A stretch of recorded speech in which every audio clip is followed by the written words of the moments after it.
उदास सर्व भावे होईल उदास सर्व भावे मोक्ष माघरी कामारे सदा माघरी कामारे सदा होय सांगायचे तुला म्हणे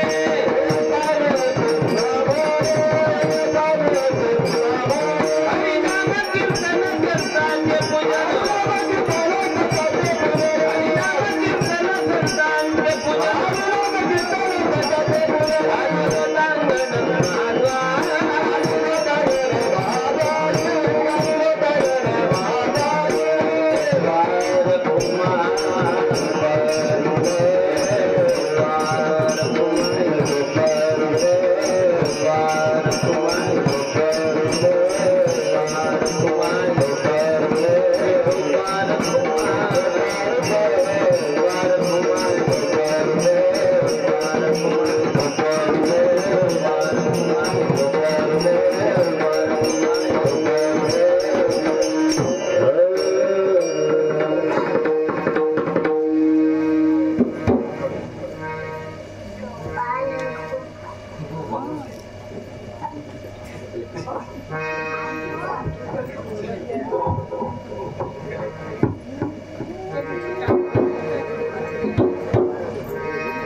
मी जन्म याच्यासाठी देवा तुझी चरण सेवा साधावया हरिनाम कीर्तन संतांचे पूजन घालू लोटांगण महाद्वारी आनंदी निर्भर असो बनते ठाई सुख दुःखा नाही चाड आम्हा आणिक सायास न करीन धरी आस होईन उदास सर्व भावे हरिनाम कीर्तन संतांचे पूजन घालू लोटांगण महाद्वारी मोक्ष आम्हा घरी कामारिते दासी होय सांगवयसी तुका म्हणे मोक्ष आम्हा घरी कामारिते दासी होय सांगवयसी तुका म्हणे हरिनाम कीर्तन संतांचे पूजन घालू लोटांगण महाद्वारी विठ्ठला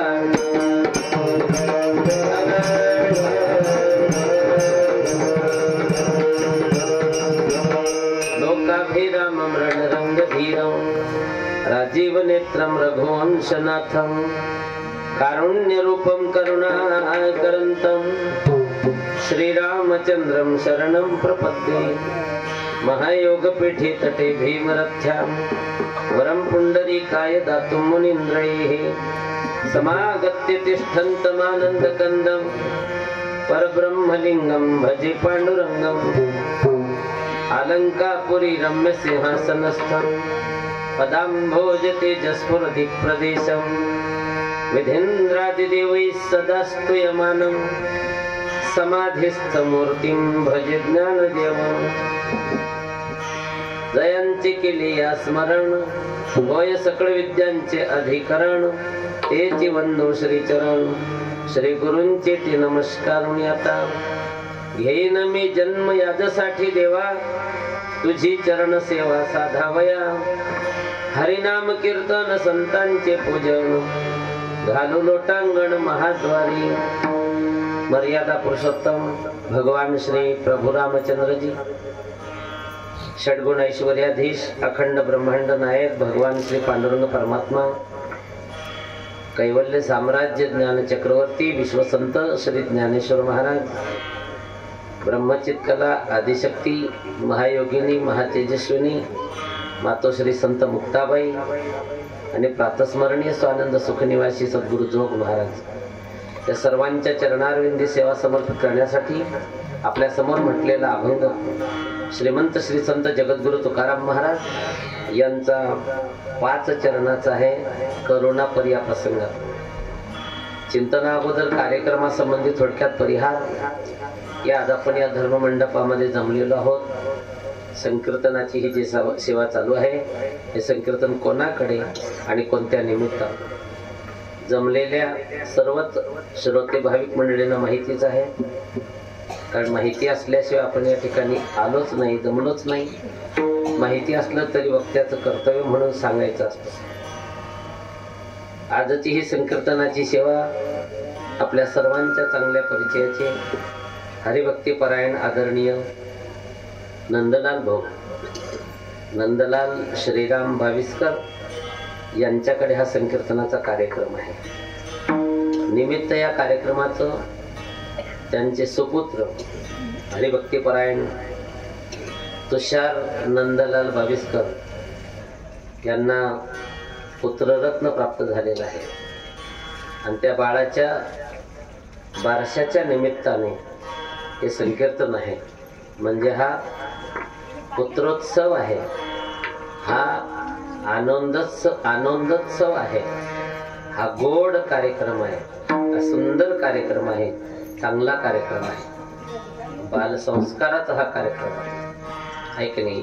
कीर्तनाच्या आधी याच धर्म मंडपामध्ये त्यांनी यथाशक्ती अन्नदानाचाही कार्यक्रम आयोजित केलेला होता. अन्नदान अधिक ज्ञानदान. वर्षाच्या निमित्ताने माणसाच्या मनामध्ये आनंद निर्माण झाला तो कोणत्या का निमित्तातून होईना, त्याने आत साठवण्याचा कितीही जरी प्रयत्न केला आनंद आत थांबत नाही बर का. जसं संत श्री ज्ञानेश्वर महाराज एक उदाहरण देतात बर का. उमललेलं कमळाचं फूल आहे, सगळ्या पाकळ्या त्याच्या मोकळ्या झालेल्या आहेत, त्याच्यातून परागकण बाहेर आलेला आहे, सुगंध दरवळतो आहे. आता त्या कमळाने ठरवलं की आपला हा सुगंध बाहेर जाऊच द्यायचा नाही. त्याने किती प्रयत्न केले म्हणजे तो सुगंध त्याला आवरून धरता येईल किंवा थांबवून धरता येईल. जैसे कमळकळिका झालेपणे हृदयाची या मकरंदा ते राखो नेने दे राया रंका पारणे आमोदाचे. माऊली सांगताय कमळ जसं सुगंध आवरू शकत नाही, थांबवू शकत नाही, याचप्रमाणे माणूस सुद्धा हृदय कमलातला आनंद थांबवू शकत नाही. अंतरीचे धावे स्वभावे बाहेरी धरिताही पर्यावरे ना, धरिताही पर्यावरे ना.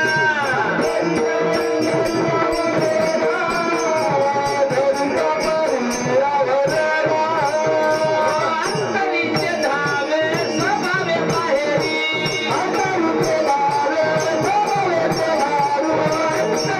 धावे स्वभावे बाहेरी.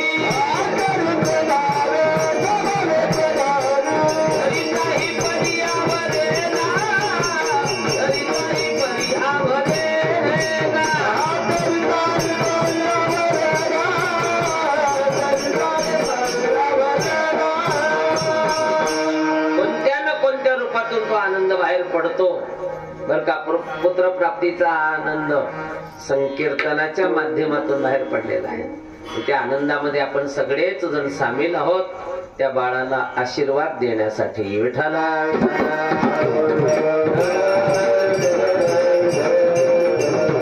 बाळाला आशीर्वाद देण्यासाठी, शुभ आशीर्वाद देण्यासाठी, त्याच्याबद्दल शुभचिंतन करण्यासाठी किंवा अभीष्ट चिंतन करण्यासाठी.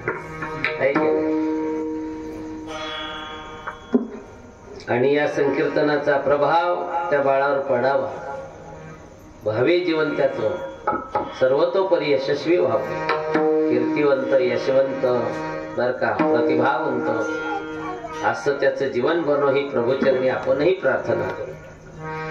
चिंतनासाठी निवडलेला अभंग त्याच संदर्भातला आहे संत श्री तुकोबारायांचा. घेईन मी जन्म यासाठी देवा. महाराज या अभंगातून देवाला म्हणतायत की देवा मी जन्म घेईन आणि तुझी सेवा करेन बर का. महाराज म्हणताय मी जन्म घेईन आणि सेवा करेन. पण महाराजांचं दुसरीकडे प्रमाण एक असं आहे, महाराजांचं दुसरीकडे असं म्हणणं आहे की माणसाने देवाची सेवा भविष्य कालामध्ये लोटू नये. भविष्याचे माथा भजन नेदावे सर्वथा. आहे की नाही. का भविष्य कालात सेवा लुटू नये. क्षणभंगूर नाही भरवसा, क्षणाचा भरोसा नाही आपला, केव्हा काय होईल सांगता येत नाही. क्या भरोसा है इस जिंदगी का, क्या भरोसा है इस जिंदगी का.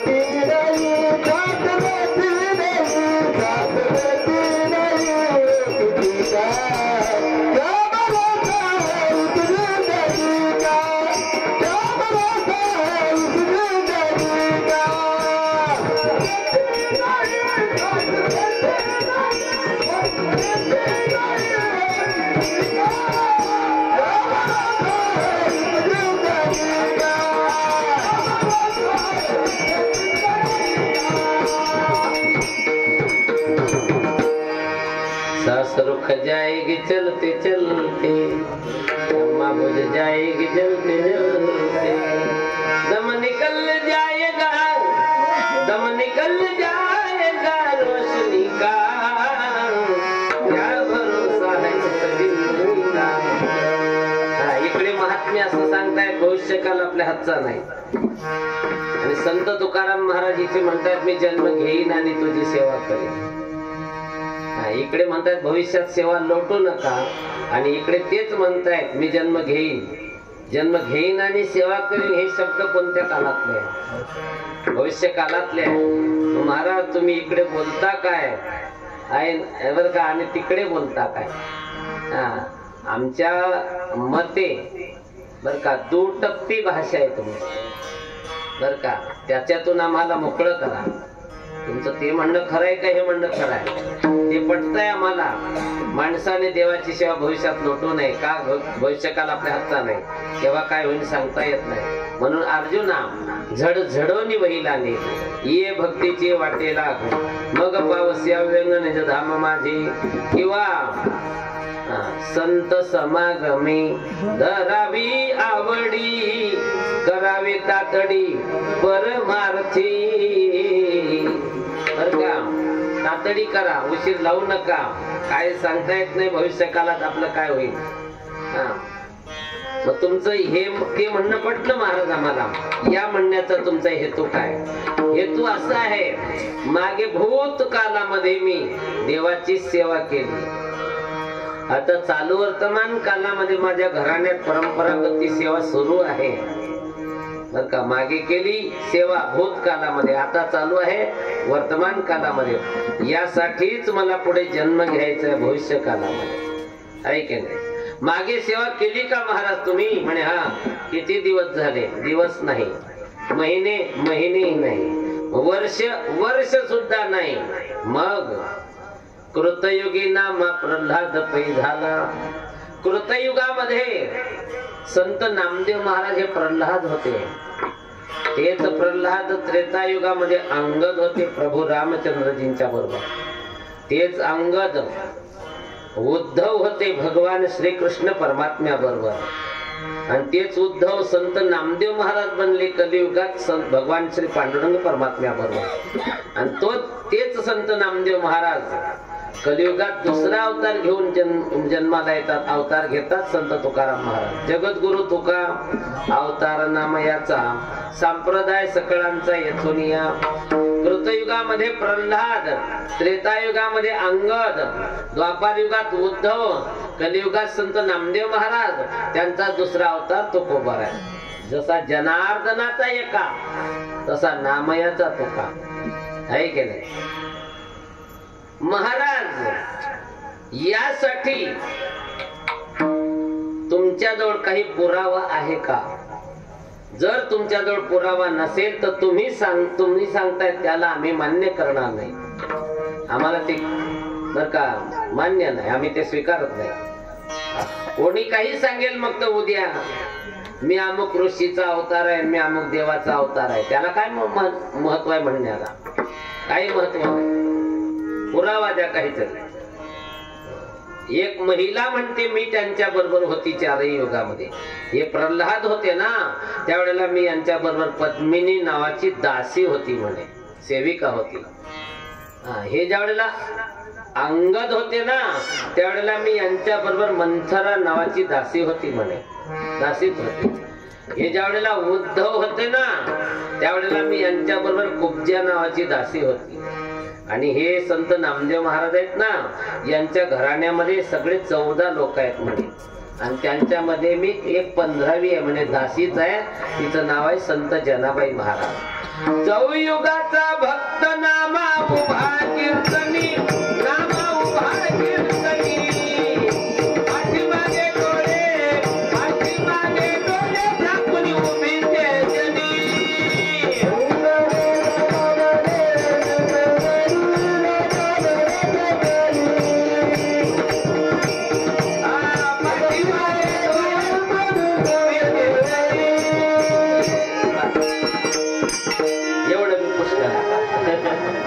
चौयुगाचा भक्त नामा उभा कीर्तनी. पाठीमागे डोळे झाकून उभी तेजनी. संत जनाबाई महाराज म्हणतात यांनी चारही युगामध्ये या भूमिकेत भगवान परमात्म्याची सेवा केली आहे. मी त्यांच्या बरोबर होती. हा झाला भूतकाळ. मागे युगानुयुगी सेवा केली त्यांनी. संत जनाबाई महाराज पुरावा आहे. मागे सेवा केली म्हणून आता बंद आहे का? बंद आहे का? काही लोकांचा संकुचित संकल्प असतो का हो चला ना पंढरपूरला. ते म्हणतात नको आता. का नको? झाल्यानं 5 वाऱ्या. 6वी केली तर पाप लागतं का? आहे की नाही? का दोष लागतो? महाराज म्हटले तसं नाहीये, आजही माझ्या घराण्यात तेव्हापासून परंपरागत ही सेवा सुरू आहे वडलोपार्जित. माझ्या वडिलांची मिरासी गा देवा, माझ्या वडिलांची मिरासी गा देवा, माझ्या वडिलांची मिरासी गा देवा, माझ्या वडिलांची मिरासी गा देवा.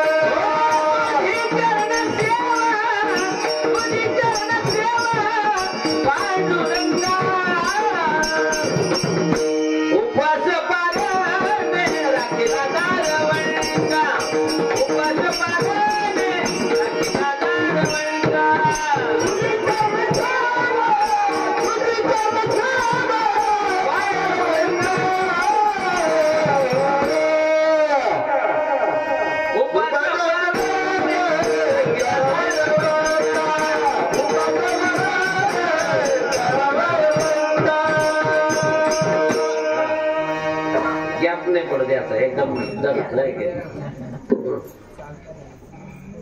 माझ्या वडिलांची मिरासी गा देवा वडलोपार्जित, तुझी चरण सेवा पांडुरंगा पांडुरंगा देवा.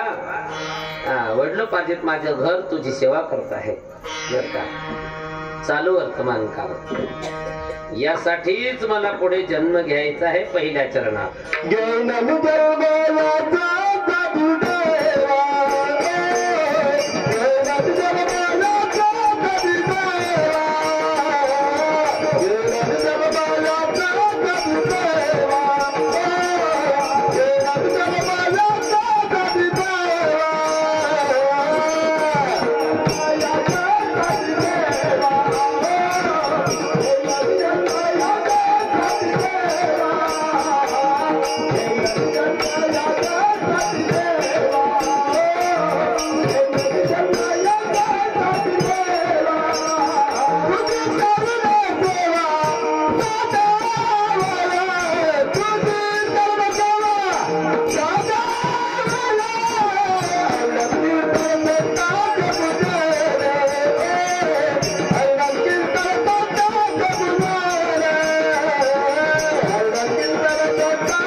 देवा, तुझी चरण सेवा साधावया.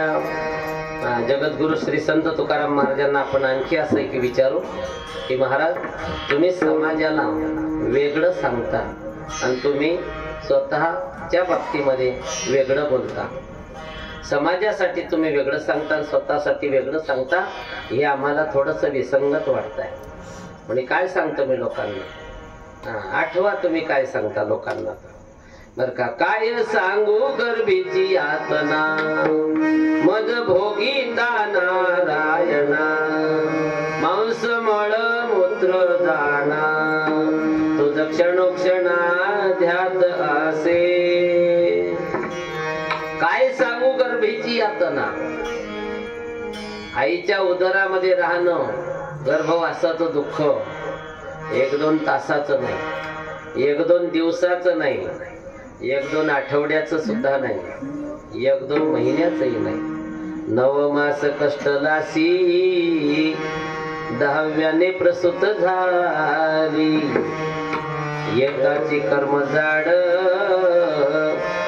तुझी मान अडकली. बर का, पुढे काय आहे, आकांत मोकली दुःख धाय माऊली. बर का, हंबरडा पडून रडते आई, इतकं भयानक दुःख तिला. बर का, भयानक दुःख. जन्म घेण्याचं दुःख, 9 महिन्याचा दुःखाचा लांबलचक प्रवास आहे तो गर्भवासाचा. मातेची उदर कुहरी पचोनी वेष्ठेची दाथरी उकडोनी नवमासवरी जन्मो जन्मोनी मरती 9 महिने बर का. या ओवीमध्ये दाथरी हा शब्द आहे. मी नेहमी विचारतो माता भगिनींना, स्वयंपाक करताना तुम्ही कोणता पदार्थ बनवण्यासाठी दाथराचा वापर करता? आहे की नाही? बेंडके. आयराणी भाषेत आयराणी पुन्हाकडे काय म्हणतात? कोणका. याचल्याकडे कोणका म्हणतात, आपल्याकडे बेंडके म्हणतात. नाशिककडे काय म्हणतात? नाशिक मध्ये काय म्हणतात? कोणका बिनी बेंडका बिनी. तिकडे मिटके म्हणतात, मिटके. मी स्वतः तिकडे जाऊन आला, ऐकलंय. म्हणजे याला मी मिटके म्हणतो. कसे बनवले जातात ते बेंडके? 4-5 डाळी एकत्र करायच्या, पाण्यामध्ये टाकायच्या, 2-5 तास तिथे राहू द्यायच्या. मग त्या भिजल्या की मऊ बनतात त्या डाळी. मऊ बनल्या की मग त्या वाटायच्या.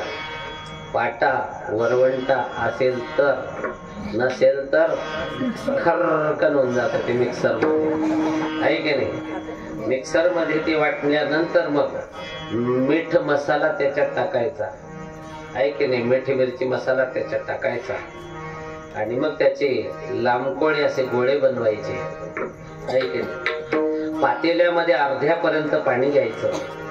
त्यावर त्या काड्या, त्या पाण्यावर त्या काड्या, तुरकाट्या वगैरे आडव्या तिडव्या ठेवायच्या. त्या काड्यांना काय म्हणतात? त्या काड्यांनाच दाथर म्हणतात. त्या काड्यांवर ओला कपडा ठेवायचा. ओला कपडा ठेवला की मग ते गोळे डाळींचे त्या कपड्यावर व्यवस्थित लचायचे, ठेवायचे आणि मग वरून झाकण ठेवायचं. ते पातेलं उचला आणि चुलीवर ठेवा, काड्या लावा, त्या काड्या पेटवा. मग त्या अग्नीमुळे ते पाणी खडखड खडखड खडखड खडखड उकडतं, आहे की नाही? चुलीवर. चूल नसेल तर काय? गॅस शेगडी. गॅस शेगडी नसली तर इलेक्ट्रिक शेगडी, आहे की नाही? बरोबर. मग ते पाणी खडखड उकडतं. त्या उकडत्या पाण्याच्या वाफेवर ते भेंडकं तयार होतं. ती वाफ त्या काड्यांमधून म्हणजे त्या दाथरामधून, त्या कपड्यामधून त्या भेंडक्याला लागते आणि मग ते तयार होतं. सांगा किती तास लागतात ते तयार व्हायला? अर्धा तास. अर्धा तास. जर तातडीने बनवलं तर, चपळाईने बनवलं तर, थोडा आळसपणा केला तर 1 तास लागेल, आहे की नाही? बरोबर. ते भेंडक पूर्ण तयार झालं कसं समजायचं? बरोबर. झाकण बाजूला करा, त्याला बोट टोचा. बोट टोचल्याबरोबर ते रडलं तर झालं तयार, हसलं तर असं आहे का? ते नाही. बोट जर आतमध्ये गेलं तर कच्चं आहे, नाही गेलं तर झालं तयार. त्याच्याने बी समजलं नाही तर इकडे तिकडे पाहून घ्यायचं, थोडासा तुकडा तोडायचा ना, असं असं करून टाकायचं, आहे की नाही? आहे की नाही? सगळे जो म्हणतात तुम्हाला कसं माहिती? मी पाहिलंय दुरून.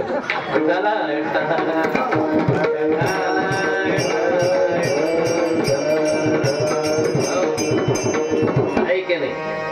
पाणी खडखड उकडतं बर का. 1 तास, अर्धा तास. आपणही त्या तशा उकाड्यामध्ये आईच्या उदरात राहतो 9 महिने. उकडोनी नवमासवरी, आहे की नाही? आपल्या पोटामध्ये रीज आहे, आहे की नाही? जट अग्नी आहे आणि गारवाई आहे. आपल्याला जर चटका लागला किंवा चहा आपण फुकून पेतो ना, मग कपातला चहा बशीत टाकल्यानंतर फू फू असं आपण करतो. ती कोणती हवा बाहेर निघते पोटातून? थंड हवा निघते ना, आहे की नाही? थंड हवा. आणि थंडीच्या दिवसावर आपण कुडकुडतो त्यावेळेला ही कोणती हवा आली? गरम हवा आहे की नाही? या एक वेळ गार हवा येते, एक वेळ गरम हवा येते, म्हणजे दोन्ही प्रक्रिया आपल्या शरीरामध्ये आहेत. उकडोनी 9 मास वरी खळखळ उकडतं. अन्न जठराग्नी तापल्याशिवाय पचत नाही बर का. अन्न जठराग्नी तापल्याशिवाय पचत नाही. म्हणून आयुर्वेद शास्त्र आपल्याला असं सांगतं की जेवणाच्या आधी पाणी पिऊन घ्यायचं. अर्धा तास आधी जेवण केल्यानंतर लगेच पाणी प्यायचं नाही. लगेच पाणी प्यायचं नाही, फक्त गुळणा करून घ्यायचा. 1 घोट पाणी प्यायचं फक्त. गुळणा करून घ्यायचा. लगेच पाणी प्यायल्याने होतं काय, आपला जठराग्नी तापलेला असतो ना, तो थंड होऊन जातो. तो थंड झाला की मग ते अन्न पचायला आपल्याला त्रास होतो बर का. त्याची पावर कमी होते आहे की नाही. मग ते आपल्याला अन्न पचण्याऐवजी फक्त ते शरीरामध्ये कुजत, आणि ते न पचता जर कुजत राहिलं तर आपल्याला बर का ऍसिडिटी आपण जे म्हणतो ते त्याच्यामुळे होते आहे की नाही. लक्षात घ्या. उकडोनी 9 मासवर हा दाथर आहे काड्यांचा, भेंडक्यांसाठी. हेही बर का आपलं हे शरीर आहे, हेही फुनकच आहे, भेंडकच आहे की नाही. हेही भेंडकच आहे. याला तयार होण्यासाठी 9 महिने लागतात. त्याला त्या भणक्याला तयार होण्यासाठी अर्धा तास. दाथर तिथे आहे काड्यांचा. याच्यासाठी कोणता दाथर आहे, आईच्या उदरामध्ये. ऐका ओवी पुन्हा. मातेची या उदर कुहरी, पचोनी विष्ठेची या दाथरी. उकडोनी 9 मास वरी, जन्मो जन्मोनी मरती. कोणता दाथर सांगितला माऊलींनी? विष्ठेच्या दाथरी. विष्ठा म्हणजे काय बर का, मल, याला विष्ठा म्हटलं बर का. आपण जे अन्न खातो 5-7 तास ते अन्न शरीरामध्ये राहतं. पचल्यानंतर शरीराच्या बाहेर ते अन्न मलाच्या रूपात बाहेर पडतं. त्या मलमूत्रामध्ये आपल्याला आईच्या उदरामध्ये राहावं लागतं बर का. नाकी तोंडी कृमी किडे, विष्ठा लेपच होकडे. माऊली सांगतायत विष्ठा लेपच होकडे. म्हणजे आपण त्या परिस्थितीत राहतो. एखादं लेकरू सुखरूप जन्माला येतं तरीही डॉक्टर म्हणतात, आपण डॉक्टरांना विचारतो बाळाच्या आईची तब्येत कशी आहे, बाळ जन्माला कसं आलं, म्हणे सुखरूप आलं, वजन किती आहे बाळाचं वगैरे, तब्येत कशी काय, चांगली आहे. मग द्या आमच्या ताब्यामध्ये. डॉक्टर म्हटले फक्त 3 दिवस थांबा. तब्येत चांगली आहे ना बाळाची, बाळाच्या आईची, वजन व्यवस्थित आहे ना, सुखरूप जन्माला आलं ना, मग तरीही तुम्ही आमच्या ताब्यात 3 दिवस का नाही देत, तुमच्या ताब्यात का ठेवतायत, थोडस थांबा. आईच्या उदरातच बाळाच्या पोटा म्हणजे नाका तोंडात थोडी घाण गेलेली आहे की नाही. म्हणून त्यासाठी त्याला 2 दिवस पेटीत ठेवायचं आहे आणि 3ऱ्या दिवशी तुमच्या ताब्यात देऊ. याचा अर्थ काय, आईच्या उदरामध्ये आपल्याला त्या परिस्थितीत राहावं लागतं. इतकं भयानक दुःख आहे जन्म घेण्याचं. जगद्गुरु श्री संत तुकाराम महाराजांना आपण असं विचारू की महाराज तुम्हाला ही हौस आहे का असं राहण्याची, आईच्या उदरामध्ये जन्म घेण्याची तुम्ही प्रतिज्ञा कशी करता. अरे लोक त्याच्यातून मुक्त होण्यासाठी देवाजवळ विनंती करतात, देवाजवळ प्रार्थना करतात. मुनी मुक्त झाले भेणे गर्भवासा. गर्भवासाच्या भीतीमुळे ऋषी मुनी लोकांनी देवाजवळ ही विनंती केली की देवा आम्हाला यापुढे जन्मच देऊ नको, तर मरण बी राहणार बर का. मुक्त झाले ते जन्म मरणाच्या भोवऱ्यातून, सुटका करून घेतली त्यांनी. आणि तुम्ही पुन्हा जन्माला यायचं म्हणतात, जन्म घेण्याची प्रार्थना करतात. महाराज म्हणतात तुम्ही ऐका तर खरं, मला जन्म घेण्याचं दुःख नाहीये बर का. भविष्यकाल मला किती चांगला साधायचा आहे. माणसं भविष्यातल्या सुखासाठी वर्तमानातलं दुःख मानत नाही. मी यासाठी नेहमी एक उदाहरण सांगतो. 2 मित्र, दोन्ही शेतकरी. एक शेतकरी दुसऱ्या शेतकऱ्याला म्हणतोय का रे 3 आठवडे झाले मी तुझी भेट घेण्याचा प्रयत्न करतोय, तू दिवसा तर नाहीच नाही पण रात्री बी घरी थांबत नाही, रात्री सुद्धा शेतातच. तो माणूस म्हणतो झालं अजून 1 आठवडा. तेवढं ते शेत ओलं करायचं आहे, तेवढी ते लावणी करायची आहे.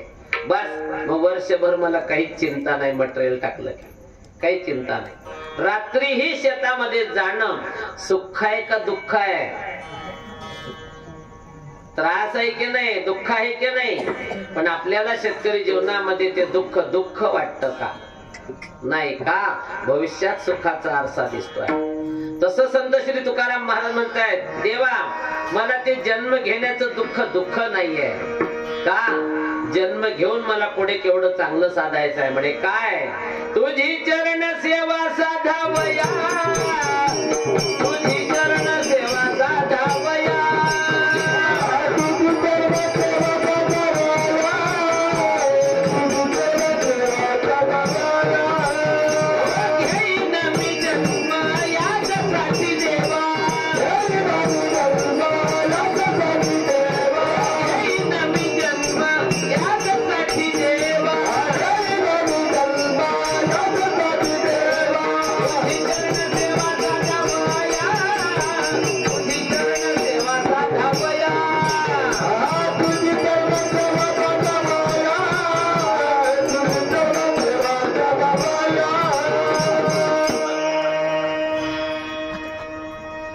गर्भवासी दुःख नाही येता जाता, मुखी असता नाम तुझे.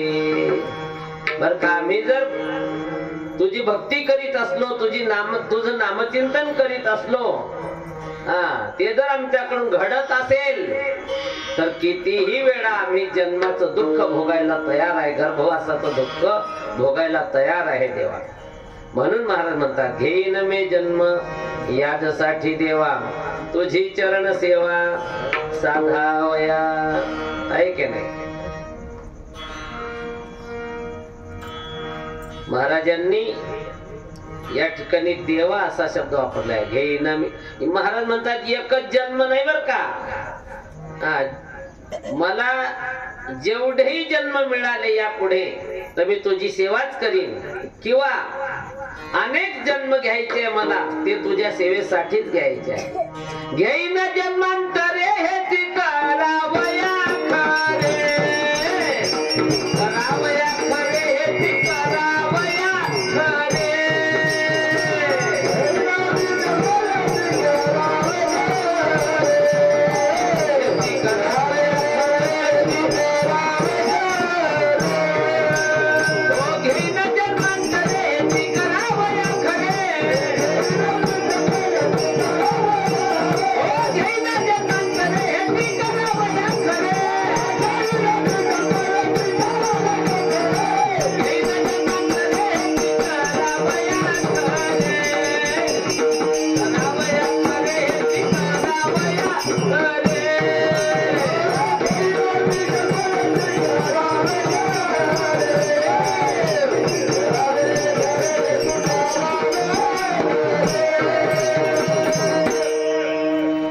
जेवढेही जन्म मी घेईन ते यासाठीच घेईन, अनेक जन्म मला घ्यायचे आहे तुझ्या सेवेसाठी. बर का? घेईन जन्मांतरे हेची करावया खरे. घेईन मी जन्म यासाठी देवा. देवा म्हटलेला आहे फक्त, पण कोणता देव तसा उल्लेख महाराजांनी पहिल्या चरणात केला नाहीये. बर का? कोण एखादा तरी देव सांगायला पाहिजे होता ना. देव तर बरेच आहे, देव बरेच आहे, नाही तर एखादं तरी नाव या ठिकाणी सांगायला पाहिजे होता हजारो नावापैकी. घेईन मी जन्म याजसाठी विठ्ठला असं म्हणायला पाहिजे होतं. घेईन मी जन्म याजसाठी पांडुरंगा, घेईन मी जन्म याजसाठी माधवा, असं कोणतं तरी नाव घ्यायला पाहिजे. फक्त देवा म्हटलं. कोणता देव? देव बरेच आहे. सांगा बरं किती देव आहेत? किती आहे? 33 कोटी. 33 कोटी. आणि कुठे मोजले तुम्ही एवढे? आहे की नाही? तसं तर मग 41 कोटी आहे. 33 कोटी देवच्या मुंडा, 8 कोटी भैरव रे. 8 कोटी भैरव, किंवा 8 प्रकारचे भैरव. ते बी देवच आहे ना, का ते भूत आहेत? देवच आहे. बर का? तेही इतकेही देव लोकांना अपुरे पडतात बर का. शांती ब्रह्म संत श्री एकनाथ महाराज सांगतात की लोक घरच्या घरी देव बनवतात म्हणे. शिड्या तांब्याचं बाहुलं केलं, पाट मांडून वरी बैसविलं, आहे की नाही, गंध अक्षता प्रक्षाळीलं, मनानं ते नाव ठेवलं. घरच्या घरी बनवतात लोक देव. आमचं प्रवासी जीवन आहे. काही ठिकाणी एखाद्या गावात प्रवेश करण्याच्या आधी गावाच्या बाहेर आम्हाला रोडच्या दोन्ही बाजूंनी देवांची रांग लागलेली दिसते. ते छोटे छोटे छोटे छोटे देवळ आहे की नाही. असं वाटतं की गावाच्या बाहेर जर इतके देव आहेत तर गावात किती असतील, आहे की नाही. हे कोणतं तीर्थक्षेत्र आहे की काय कोण जाणे. मथुरा आहे का, काशी आहे का, वृंदावन आहे का, पंढरपूर आहे. पण एक लक्षात घ्या, मी नेहमी सांगतो, देवासाठी ती जागा चांगली नाही का. ती जागा गावाच्या बाहेर रोडच्या दोन्ही बाजूंची ती जागा चांगली नाही. जागा चांगलीच आहे पण लोक तिला चांगली ठेवत नाही का. पहाटेच पहिला कार्यक्रम सगळं गाव तिथे उरकत. तिथून जर आपल्याला पुढे जाण्याचा प्रसंग आला तर नाका तोंडाला आपण कपडा लावतो, पटापटा पुढे निघतो. आणि तिथे जर ते देव असतील तर त्या बिचाऱ्यांची कायम काय हाल असतील, तिथे कायम काय परिस्थिती असेल. लोक सांगतात आम्ही उद्यापन केलं ना, आम्ही स्थापना केली ना, आम्ही असा असा विधी केला. आहे की नाही, विधी केला आणि तरी बी आमच्या घरात सुख बी नाही, शांती बी नाही, विश्रांती बी नाही आणि समाधान बी नाही. एवढं खरं काय झालं. तुम्ही त्यांचं जाऊ पाहून या जरा काय हाल आहे त्यांचे. विठाला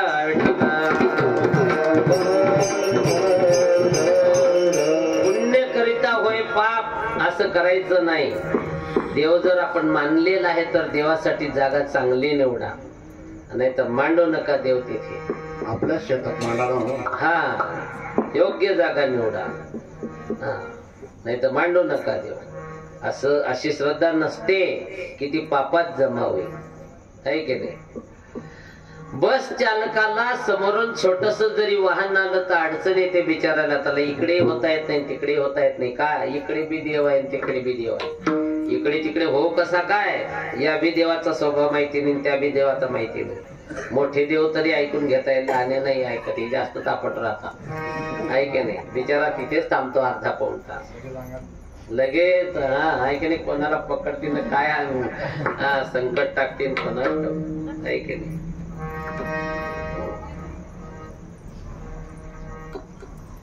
कोणत्या देवाची सेवा करायची. आम्ही नेहमी सांगत असतो, जीवाने जीवाची, देहाची, देहासंबंधीची आणि जीवासंबंधीची सेवा करू नका. एवढंच काय, सामान्य देवतांची सुद्धा सेवा करायची नाही. सेंदरी हिंदरी दैवते कोणती पूजे भोते खेते, आपल्या पोटाची रडते मागती शिते अवदान. आपल्या इच्छे अनेका पिढी दुसऱ्याला त्रास देणाऱ्या देवता आपल्या इच्छेसाठी अंडा मुर्गा बकरा मागणाऱ्या देवांच्या सेवेपासून आपल्याला काय फल मिळणार आहे. सोडा त्यांचा नाद. कोणत्या देवाची सेवा करायची या सगळ्यांचा भाव. सकल देवादी देवा कृपाळू आदी केशवा महानंदा महानुभवा सदा शिवा सहज रूपा. सकल देवादी देवा, सगळ्या देवांचा देव बर का. देखिला देखिला देवादी देव बनवा, देखिला देखिला माय देवांचा देव, माय देवांचा देव. विठ्ठला संदेह, विठ्ठला संदेह निवाले तुझे पण. माय देवांचा विठ्ठला संदेह,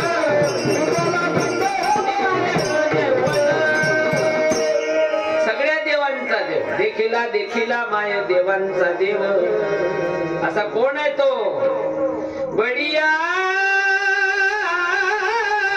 माझा पंढरी राम, बडिया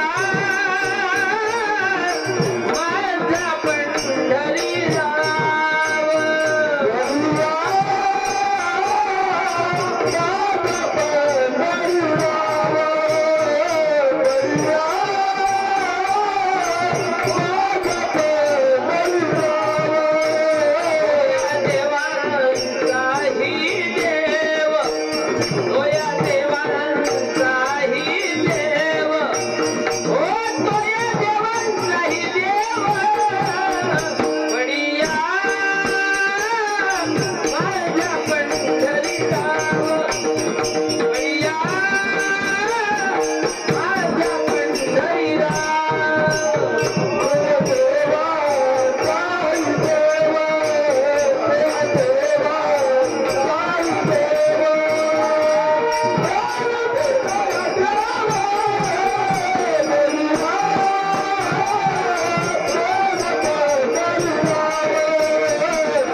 माझा पंढरीराव, बर का पंढरीराव, बळिया माझा पंढरीराव. पांडुरंग परमात्म्याचा उल्लेख महाराजांनी या ठिकाणी केला.